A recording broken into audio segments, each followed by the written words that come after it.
Bonjour, aujourd'hui on va voir l'énumération.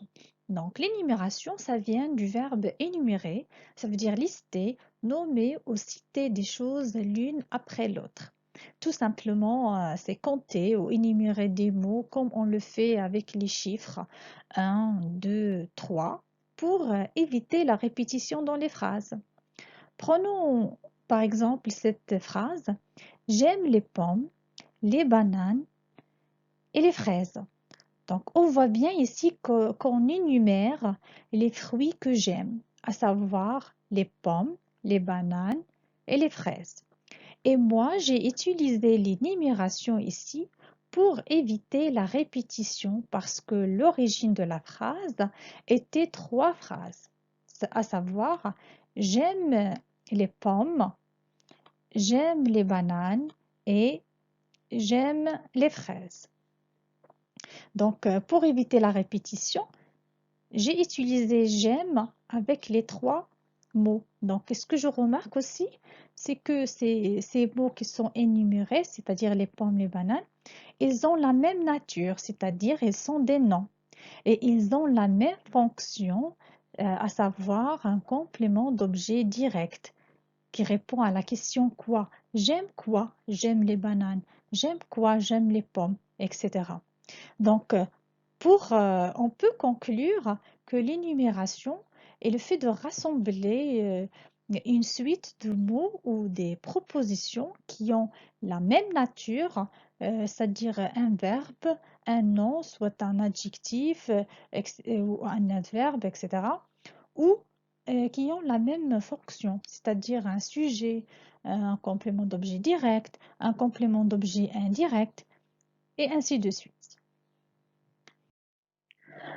Alors, comment réaliser une énumération? Donc, les outils pour énumérer. Donc, prenons la phrase j'aime les pommes, les bananes, les oranges et les fraises. Donc, on remarque qui- que les éléments énumérés sont séparés par euh, une virgule. D'accord? Donc, ici, on a une virgule et une virgule. Donc, première remarque, c'est qu'on met une virgule entre les éléments de l'énumération. Et je remarque que le dernier mot énuméré, on met devant ce mot le coordonnant est, donc à la fin, donc le dernier élément qui est énuméré. Donc, on met le coordonnant est devant le dernier élément de l'énumération, mais on peut utiliser ou le coordonnant ou au lieu d'utiliser et selon ce qu'on veut dire ou l'intention de celui qui parle. Par exemple, dans cette phrase, je visiterai mes grands-parents, mes cousins ou mes amis.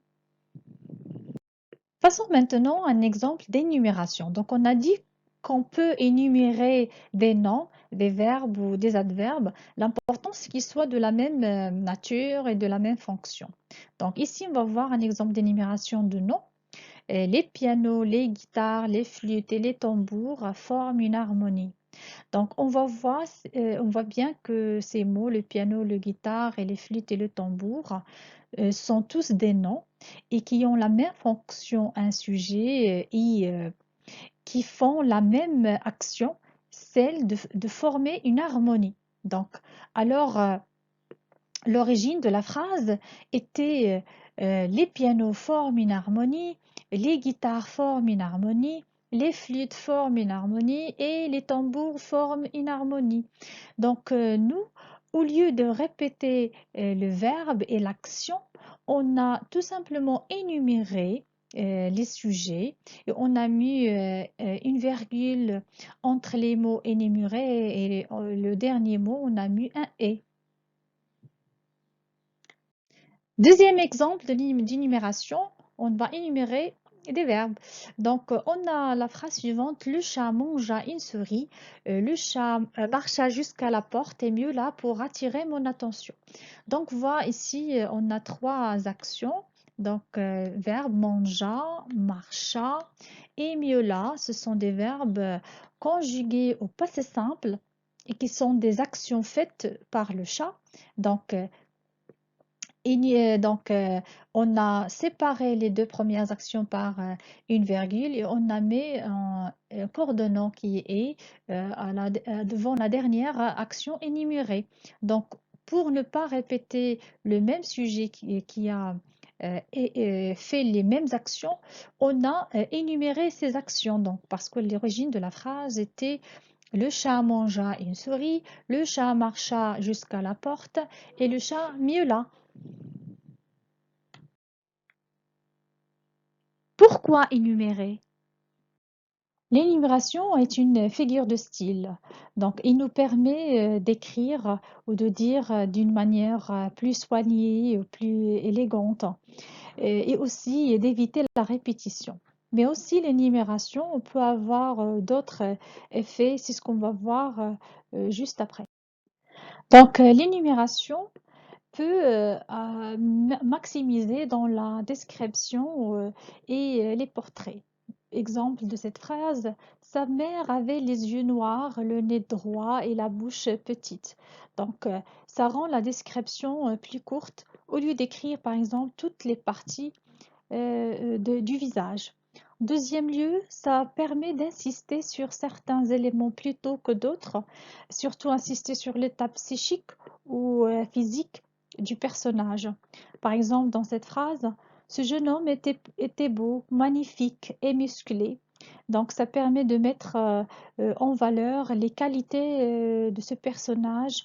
Donc, ces qualités qui vont peut-être participer à une action il va évoluer l'histoire. Donc, deuxième exemple, ils cherchèrent dans les plis de la robe, dans les plis du manteau, dans les poches, partout. Donc ici, pour marquer le désespoir des deux personnages qu'ils cherchaient éperdument un objet précieux qu'ils ont perdu. Aussi, troisième lieu, ça peut montrer des contradictions. Par exemple, dans cette phrase, dans sa famille, son père était très grand, sa mère toute frêle, sa grande sœur très timide et son petit frère malicieux. En dernier lieu, ça peut résumer plusieurs actions dans le temps. Par exemple, dans cette phrase, pendant 10 ans, Pierre chercha des informations sur le chat botté. Il fouilla les bibliothèques, se renseigna auprès des histoires, consulta les archives de tous les villages. Donc, au lieu, cette phrase a résumé, a énuméré des actions que le personnage a fait durant 10 ans pour créer certaines ellipses dans le temps. Passons maintenant à l'application et on va éviter la répétition en utilisant ici une énumération. Donc ici, on a les phrases suivantes. Il cueillit une pomme, il lava la pomme, il éplucha la pomme. Enfin, il mangea la pomme. Donc on voit bien ici que le mot pomme se répète tout au long de ces 4 phrases. Et le personnage, fait plusieurs actions avec le même objet, la même chose qui est la pomme. Donc on va effacer le mot qui se répète et on va énumérer les actions du personnage en mettant une virgule entre chaque action. Et enfin, le mot ici, on va le remplacer par le coordonnant et qui marque la fin des actions et ça va donner il cueillit, lava, éplucha et mangea la pomme. Passons à la deuxième phrase. Elle a visité les musées, elle a visité les souks, elle a visité le centre-ville. Donc on voit ici qu'on a l'action qui se répète. Donc à visiter, à visiter, à visiter. Donc nous, va énumérer les lieux que le personnage a visités, c'est-à-dire les musées, les souks, on va mettre une virgule entre les deux. Et enfin, le dernier lieu visité, le centre-ville, on va mettre un et. Donc, ça va donner. Elle a visité les musées, les souks et le centre-ville. Passons maintenant à la troisième exemple et on a ces phrases.